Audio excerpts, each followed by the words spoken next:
आदाब, मैं हूं मुमताज आलम रिजवी। बात करूंगा मैं मन की बात की और मन की बात पर उठ रहे सवालों की। सबसे पहले बात करता हूं मन की बात की। वजीर आजम नरेंद्र मोदी ने मन की बात की शुरुआत की और आज जब हुकूमत के 9 साल पूरे हो रहे हैं तो 100 एपिसोड मन की बात के पूरे हो गए हैं। यह आकाशवाणी का प्रोग्राम है और इसमें रिकॉर्डेड प्रोग्राम जो है वो वजीर आजम रिकॉर्ड करते हैं और फिर वो नश्र किया जाता है। जी हाँ, ये आकाशवाणी है, लेकिन यह ऐसा आकाशवाणी का प्रोग्राम है जो टीवी पर भी देखा जाता है।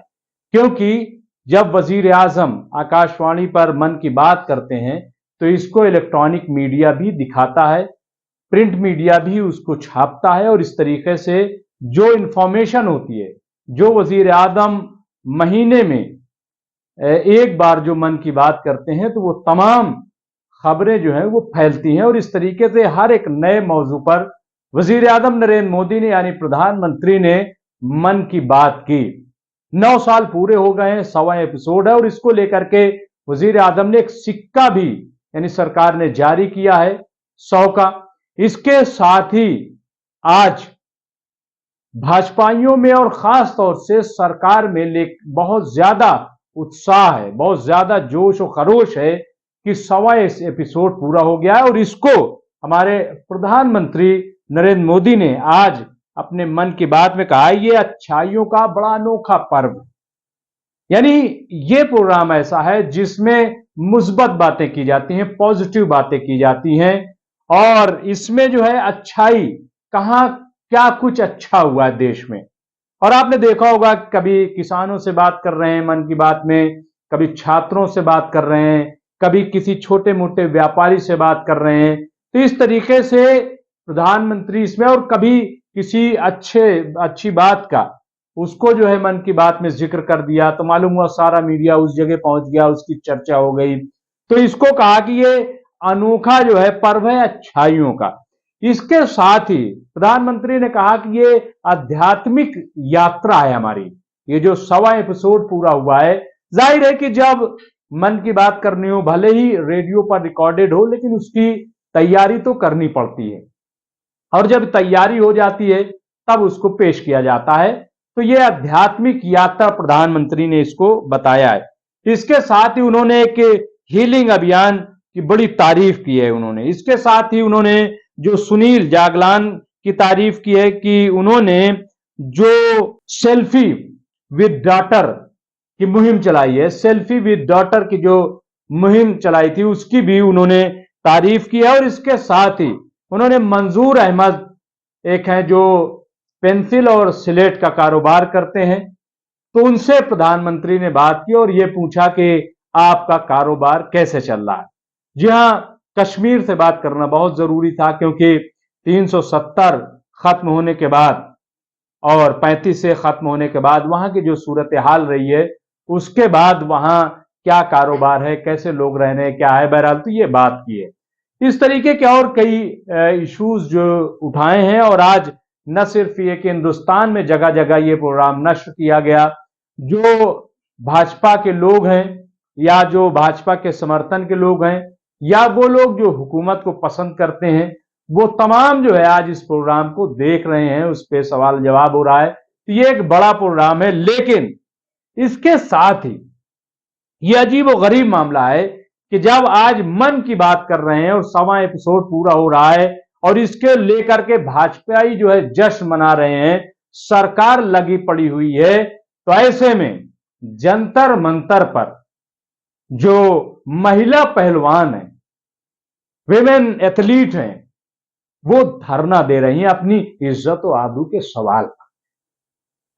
जी हां, और ये जो धरना है जंतर मंतर पर, ये प्रधानमंत्री के या आकाशवाणी से तो बिल्कुल सटा हुआ है और प्रधानमंत्री के आवाज से भी बहुत ज्यादा दूर नहीं है। तो ऐसे में लोग सवाल कर रहे हैं कि मन की बात करने वाले पीएम कश्मीर में तो बात कर लेते हैं, वो गुजरात और न जाने कहां कहां तो बात कर लेते हैं लोगों से, लेकिन उन्होंने ये जो महिला पहलवान जंतर मंतर पर बैठी इंसाफ की भीख मांग रही हैं, इंसाफ के लिए जंग लड़ रही हैं, इनसे प्रधानमंत्री ने बात क्यों नहीं की। ये सवाल उठाया है टीएमसी की, तृणमूल कांग्रेस की जो मेंबर पार्लियामेंट है महुआ मोइत्रा ने। उन्होंने कहा कि क्या प्रधानमंत्री को नहीं चाहिए था कि वो इनसे बात करते, इनके मन की बात सुनते, आखिर क्यों नहीं सुना। और उन्होंने एक बहुत बड़ी बात कही, महुआ मोइत्रा ने, मेंबर पार्लियामेंट है। उन्होंने कहा कि ये जो भाजपाई है कुछ, इनसे इन एथलीट की सुरक्षा कैसे होगी, प्रधानमंत्री क्या इस पे कोई जवाब देंगे। इसके साथ ही उन्होंने और कई इश्यूज उठाए हैं, लेकिन उन्होंने अडानी का भी जिक्र किया है और कई मामलात हैं, उस पर भी हम बात करेंगे। लेकिन यह सवाल बहुत इंपॉर्टेंट, कल प्रियंका गांधी ने भी यह सवाल उठाया था और उन्होंने कहा था कि आखिर क्या वजह है कि जब मेडल लेकर के आती हैं ये हमारी बेटियां बहनें, तो प्रधानमंत्री उनको चाय पे बुलाते, उनकी तारीफ करते, शाबाशी देते हैं, लेकिन पिछले 1-1.5 हफ्ते से ये जंतर मंतर पर बैठी हैं। क्या प्रधानमंत्री इनको बुला नहीं सकते थे, इनसे बात नहीं कर सकते थे, इनके मन की बात नहीं सुन सकते थे? सुननी चाहिए। अगर ये बुला लेते अपने पास प्रधानमंत्री और उनसे बात कर लेते और सही कदम उठा लेते, तो आज जो वाकई भाजपा की भी किरकिरी हो रही है, सरकार की भी किरकिरी हो रही है, वो नहीं होती। यह अपोजिशन का बहुत सही मशवरा है और यही बात विनेश फोगाट ने कही थी कि अगर ताकत का मुजाहिरा न किया जाता, हम पे इस्तेमाल न किया जाता, पावर का गलत इस्तेमाल न किया जाता, तो मामला खत्म हो जाता। लेकिन पावर का गलत इस्तेमाल किया। तो आज जब मन की बात हो रही है तो जाहिर है कि अपोजिशन को अगर मौका मिल गया तो बात तो होगी, सवाल तो उठेंगे, इसको कोई रोक नहीं सकता। और वही सवाल आज उठ गया है। सवाल यह उठ गया है कि आखिर एक तरफ जश्न मन रहा है और कहा जा रहा है कि सेल्फी विद डॉटर, और दूसरी तरफ डॉटर की बात ही नहीं सुनी जा रही है। ये महिलाएं कौन है, महिला खिलाड़ी?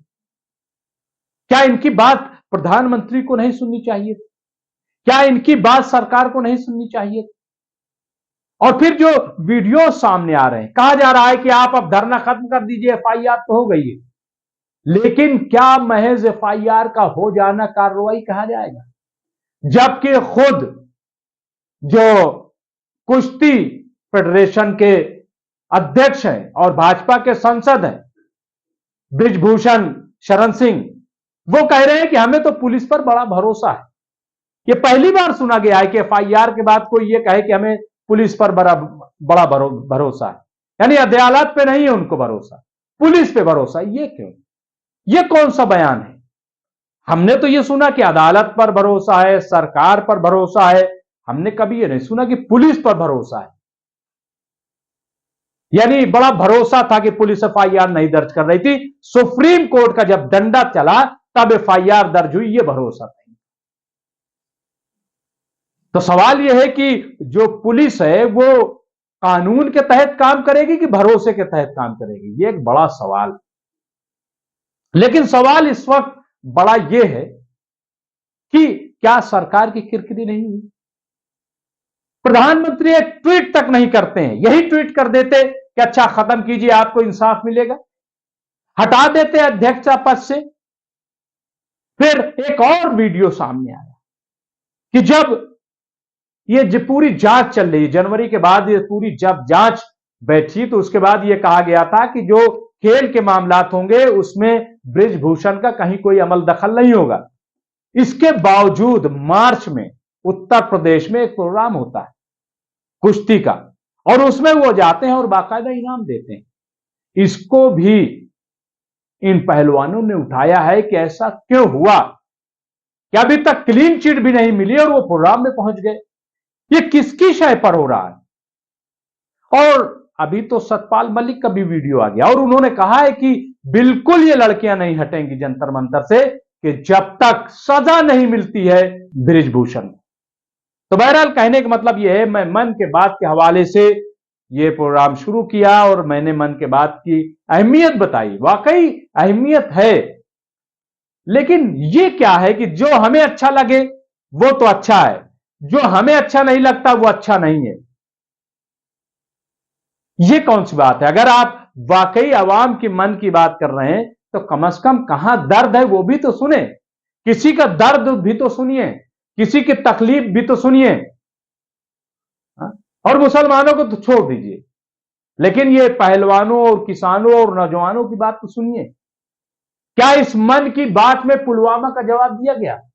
जो इतना बड़ा इशू है वही जवाब दे दिया जाता कि क्यों इतना बड़ा हादसा हो गया, इतना बड़ा सवाल कैसे उठ गया, क्या कार्रवाई हुई जो लोग कसूरवार थे इस हादसे में, इसका जवाब दे दिया जाता, लेकिन कुछ नहीं।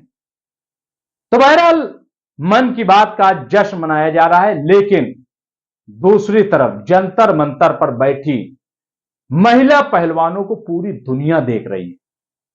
और मुझे लग रहा है कि अगर जल्द कार्रवाई नहीं हुई तो यह नेशनल नहीं इंटरनेशनल इशू बन जाएगा, ऐसा लग रहा है, क्योंकि अब यह बहुत तेजी से पूरी दुनिया में मामला पहुंच रहा है और लड़कियां भी अपील कर रही हैं। अभी उन्होंने क्रिकेटर्स को कहा कि आखिर आप खामोश क्यों बैठे हैं, जब हिंदुस्तान से बाहर कहीं किसी के साथ कुछ मामला होता है तब आप बोलते हैं, ट्वीट करते हैं, लेकिन जब हम जंतर मंतर बैठे इंसाफ की भीख मांग रहे हैं, इंसाफ के लिए जंग लड़ रहे हैं, भीख माफ कीजिएगा, जंग लड़ रहे हैं, तो फिर आप चुप क्यों हैं, क्यों नहीं बोलते हैं? उनको भी चैलेंज कर दिया और बाहर से भी अपील एक तरीके से है ही है।